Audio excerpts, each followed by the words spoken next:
tonight on Elon Local News. An ELN investigative report how local polling places might not be up to compliance. We have continuing coverage of the battle between student activists and Elon's food provider. And we take a look at next week's election from a different perspective. All that and more. Elon Local News starts right now. Live from the Jane and Brian Williams studio at Elon University School of Communications, you're watching Elon Local News.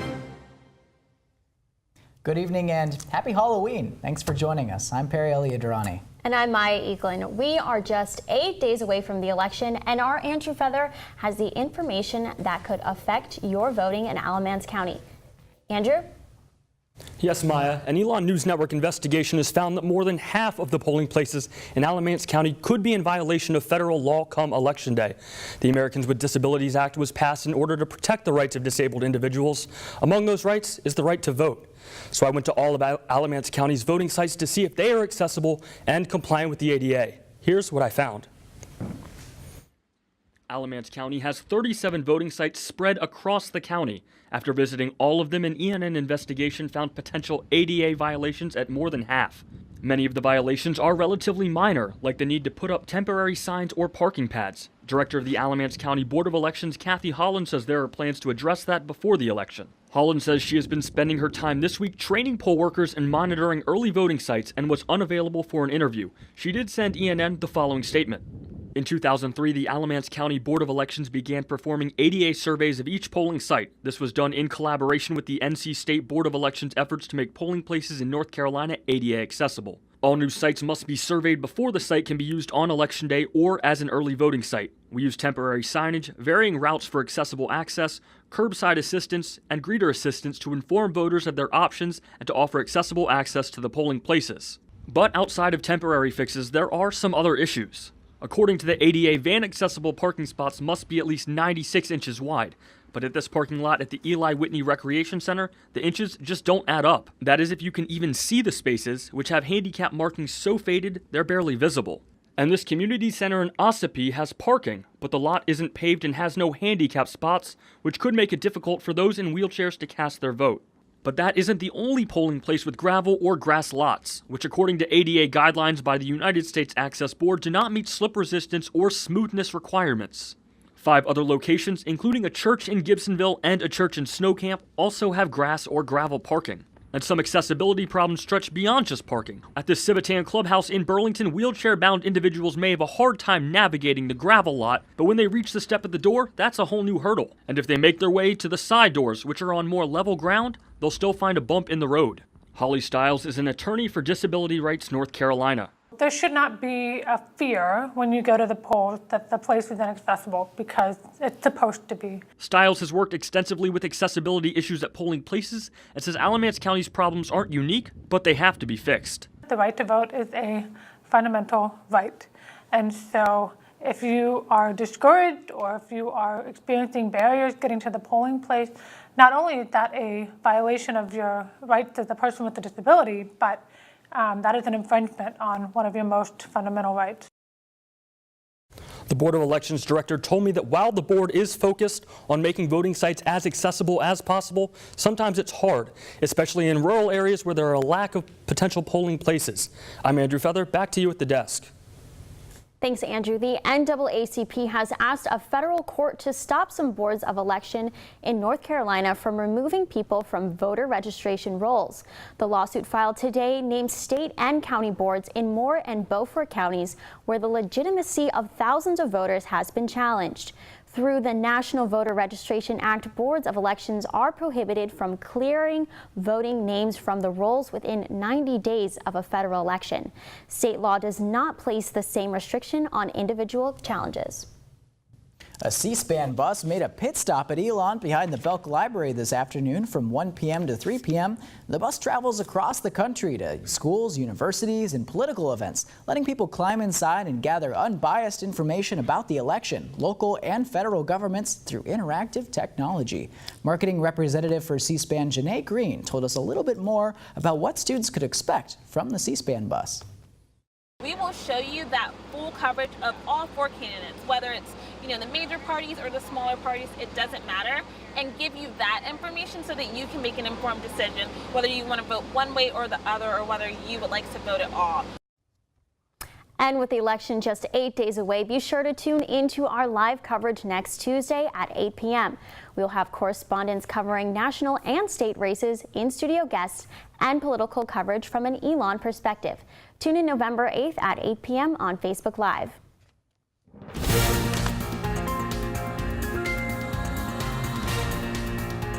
Now an update on a story we brought you a few weeks ago. One Elon student is leading a nationwide petition to get Elon's food provider, Aramark, to change its policies. Aramark directly contacted ENN with a response to her petition. Brooke Wivag has more on Aramark's answer and the future of the campaign.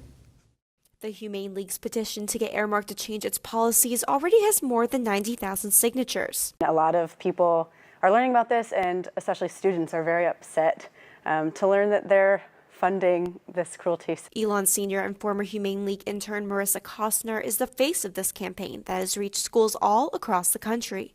I'm involved in this because I'm passionate about this issue, and it affects me as a consumer who doesn't want to fund this. Aramark has not accepted ELN's offer to talk about this, but after seeing our original story, the company did email a statement. Aramark described the Humane League's campaign as false and misleading.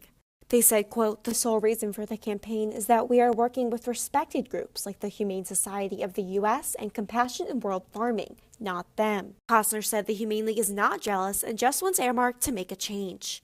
If they're talking about making these changes with other organizations, that's awesome, and they should publicly release a statement that says that. But right now, without a statement to hold them accountable based off of nothing's changing. Costner said they are asking Aramark to make 3 changes for chickens: larger living spaces, healthier practices, and a more humane way to slaughter. But it's going to make a difference for these animals. Aramark responded to this saying they, quote, "take the humane treatment of animals very seriously." The Humane League did respond to Aramark's statement saying they, quote, "intend to continue our campaign until Aramark listens to its customers, including the students at Elon University, and addresses the indefensible, extremely cruel treatment of chickens in its supply chain." Brooke Wivag, Elon Local News. For more on the campaign and Aramark's direct response to ENN, you can check out our website, elonnewsnetwork.com. If you stepped foot in or around the communication school recently, you've probably seen or heard some ongoing construction. Although Schar Hall's interior construction is finished, renovations inside McEwen and outside Schar have kept lots of heavy machinery and construction workers on campus.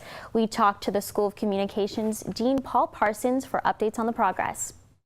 So once Schar Hall opened, we moved 31 classes to this building, to Schar Hall, so that we then could finish the renovation of McEwen. We were told this week that construction will finish on the newsroom and the radio station space before Thanksgiving. Now we'll have to allow a couple of weeks probably for technology to come in and do the technology, the data points, etc.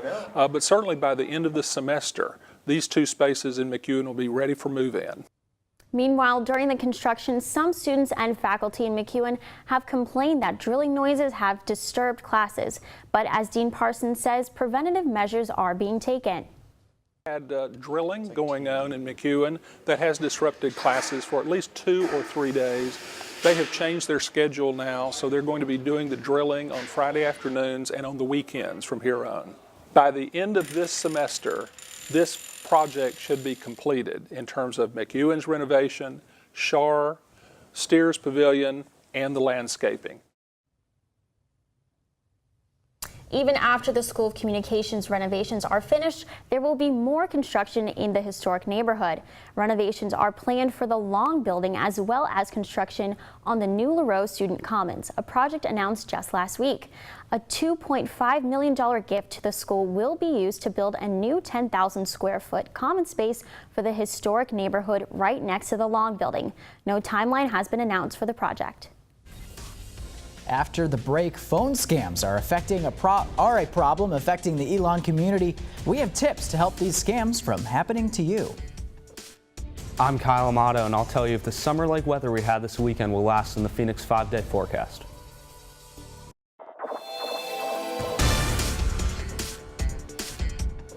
We've all answered suspicious phone calls, but now scammers are targeting Elon students via phone and email. Our Paige Peroso found out her way to make sure you are not the next victim. Your phone rings. It's an unusual number and someone you don't know on the other end of the line asking for money. Hello, we have been trying to reach you. This is what is known as a phone scam, and those scammers are targeting Elon students. I checked the voicemail, and it was like this lady talking, and it was like, you are going to be sued by the IRS unless you talk to us immediately. And they gave me a phone number to call them, and I freaked out. The reason of this call is to inform you that IRS is filing a lawsuit against you. You know, you go for younger or elderly, victims because sometimes they're more trusting. They don't always check the facts. But instead of calling back, Brown made a different phone call. I called my dad, and I was like, did something happen? Why am I getting this phone call? And he was like, oh, that is a straight up scam. So what if this happens to you? Well, the first step is to question the caller, ask to speak to the supervisor, or maybe even a phone number to call back later. This might throw off the scammer, so you have more time to see if it's legit. And if that doesn't work, your next call is the police. Call the police. We'll definitely talk to you. We'll run the numbers. We'll start an investigation and see where we can go. At least maybe we can identify these folks before you're actually out any money. And it's important to remember that scammers will try to get money and personal information via your email account too. What you see here is a common scam being sent to Elon students right now. Paige Peroso, Elon Local News. Of course, the best way to protect yourself is to never give out personal information over the phone or email from an unverified source. The Burlington Police Department has launched a new program to help educate the community about biking and pedestrian safety. In the past year, there have been 28 accidents involving pedestrians. The department is giving away reflective vests, slap bracelets, and pamphlets, which include laws that affect bikers, pedestrians, and cars on the road. Just don't hand them out. We want to have a conversation with them and get them to allow us time to explain the laws, make sure they understand the laws, and we want to hear their story so that we can understand their need of the vest or the bracelet. Currently, the Burlington Police Department is the only place where the free safety information and gear can be picked up.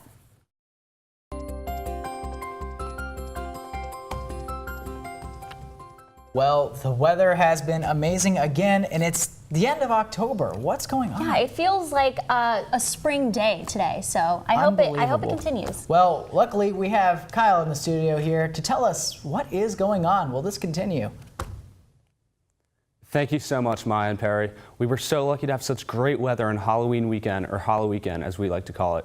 Today on Halloween, we had a high of 69 and a low of 49 tonight.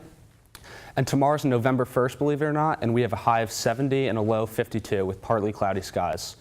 Wednesday is by far the most beautiful day this week. We have sunny skies with a high of 82 and a low of 52. Thursday, we can expect some rain in the afternoon, and we have a high of 81 and low of 52. Friday and Saturday are both sunny, and Friday we have a high of 67 and low of 40, and Saturday we have a high of 68 and low of 43. That was your Phoenix 5-day forecast. I'm Kyle Amato. Maya and Perry, back to you. Thanks, Kyle. And coming up, a couple of Elon sports teams were back in action this weekend. And we have a follow-up about the suspensions of 5 student athletes. And a record-breaking CDC report on STDs that could mean trouble for students.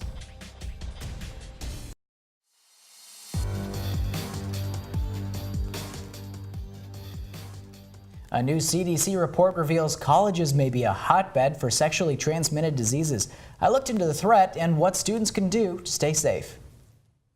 In the CDC's most recent fall report, combined cases of gonorrhea, chlamydia, and syphilis reported in 2015 reached an all-time high.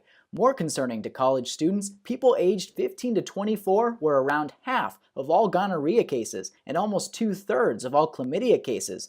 But Dr. Jeanette Archinal, a university physician at Elon, doesn't seem surprised. It's because of the age group. You tend not to be with your, for life partner.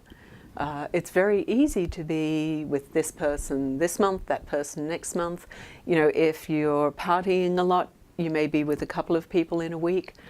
That's why things really spread on a college campus. Adding to the concern, North Carolina has the third highest rate in the nation for both chlamydia and gonorrhea among the 15 to 24 age range, and individuals carrying the disease may not know they even have it. A big problem, but one Archinal says has a simple solution. Condoms, condoms, condoms, condoms, condoms. Seriously, that's why we have them in baskets in our waiting room. So you can just walk in and pick them up. To help prevent STIs on campus, student health organization Sparks and Campus Health team up to help create preventative programs, the simplest of which starts with free snacks.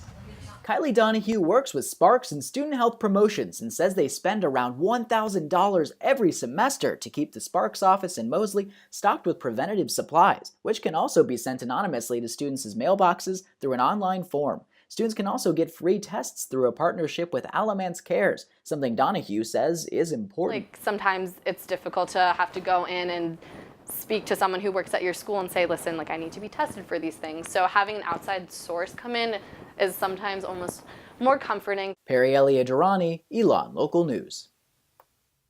For more information on where you can get STI testing or treatment anonymously in the area, visit elonnewsnetwork.com. Elon volunteers will hold a blood drive this week. The drive will be in McKinnon Hall from 12:30 to 6 p.m. on Wednesday and from 10:30 to 3 p.m. on Thursday.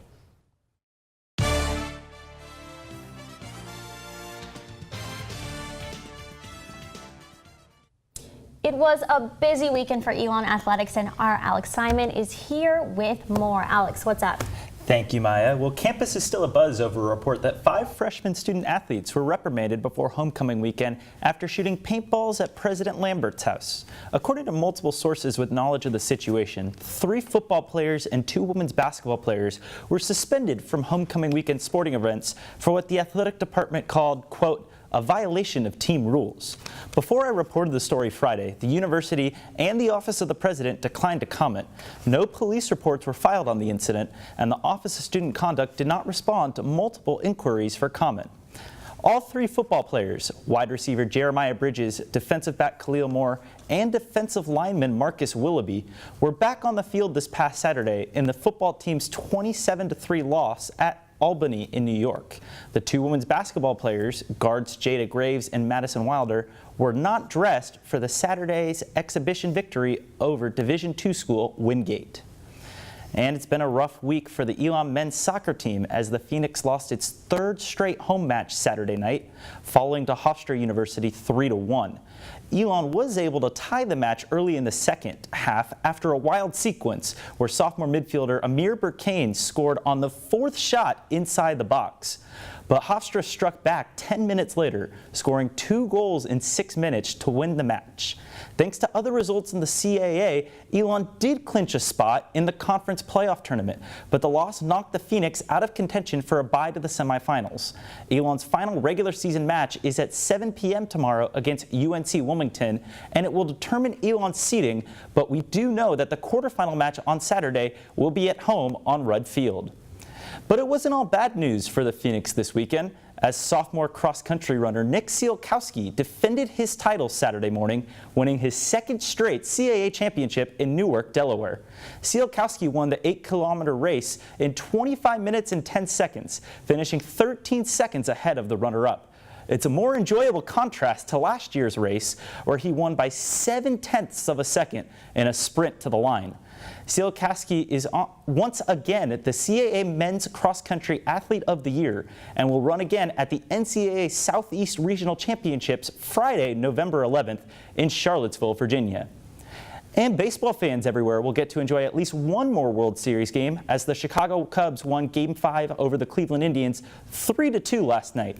And while they're off tonight, Cleveland will get a chance to try for its first title since 1948 tomorrow night. And when they do, former Elon quarterback Joe West will be calling balls and strikes behind the plate.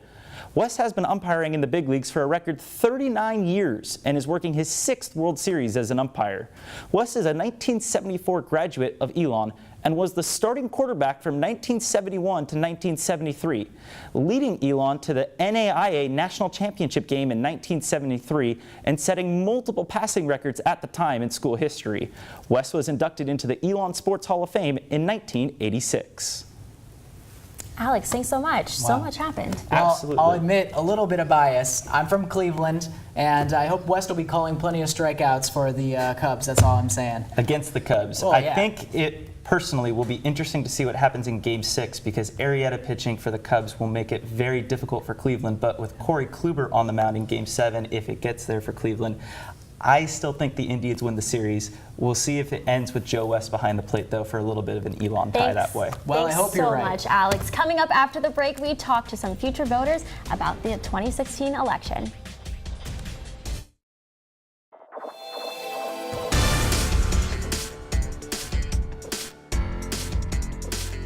As we get closer to Election Day, our Jackie Pascal spoke to some adorable future voters for about this year's candidates.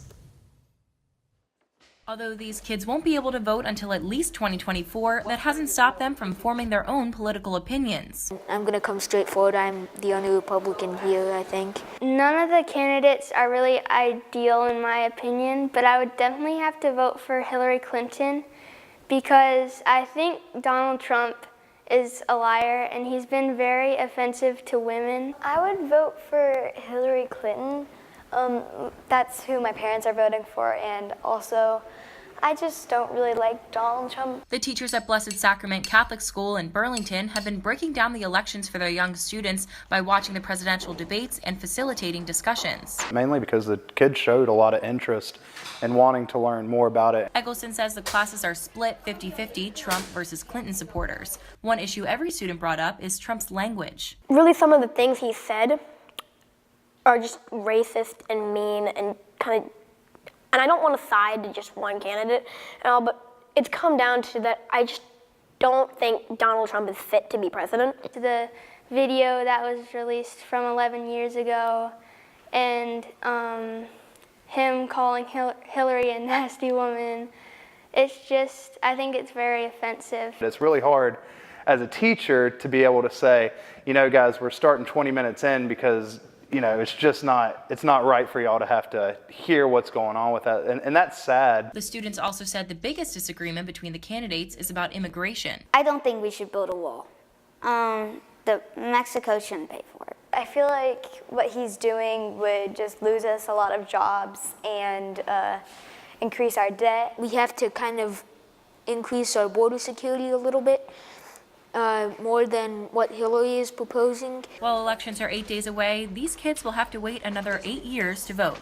Jackie Pascal, Elon Local News. A reminder to tune into our live election coverage next Tuesday at 8 p.m. We will have correspondents covering national and state races, in-studio guests, and political coverage from an Elon perspective. Tune in November 8th at 8 p.m. on Facebook Live. That's all we have for you tonight. For all the news you need to know when we're off the air, you can check out our website at elonnewsnetwork.com. You can also like us on Facebook and follow us on Twitter, Instagram, Snapchat at Elon News Network, excuse me. Well, from all of us here at ELN, have a great night.